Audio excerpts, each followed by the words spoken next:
રાજકોટમાં જન્માષ્ટમીના લોકમેળાને લઈને ધારાસભ્યનું નિવેદન સામે આવ્યું છે। વર્ષોથી લોકમેળો રેસકોર્સ મેદાનમાં જ યોજાય છે। શહેરમાં લોકમેળાથી ટ્રાફિકની સમસ્યા થાય છે।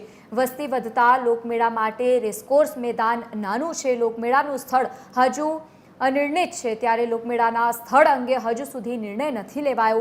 ધારાસભ્ય દર્શિતા શાહે મુખ્યમંત્રીને રજૂઆત પણ કરી છે। નવા રેસકોર્સ માટે જમીન સમથળ કરવા માટે પણ ગ્રાન્ટની માંગણી કરવામાં આવી છે। ગ્રાન્ટ મળ્યા બાદ જમીન સમથળ કરવાની કાર્યવાહી હાથ ધરવામાં આવશે।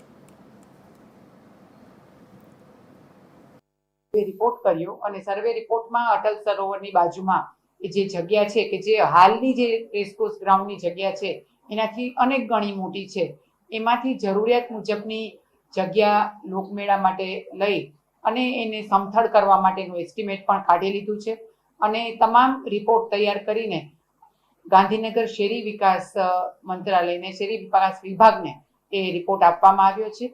આ સંદર્ભે ગઈકાલે મેં આપણા પ્રભારી મંત્રી શ્રી રાઘવજીભાઈ પટેલને અને આપણા મુખ્યમંત્રી શ્રી ભૂપેન્દ્રભાઈ પટેલને પણ આ બાબતે રજૂઆત કરી છે કે રાજકોટનો લોકમેળો જ્યારે આવનારા દિવસોમાં છે ત્યારે જો શહેરી વિકાસ વિભાગ દ્વારા આ ગ્રાન્ટ મંજૂર કરવામાં આવે તો એ જગ્યા સમથળ થઈ શકે અને તો આ લોકમેળાનું ત્યાં આયોજન થઈ શકે।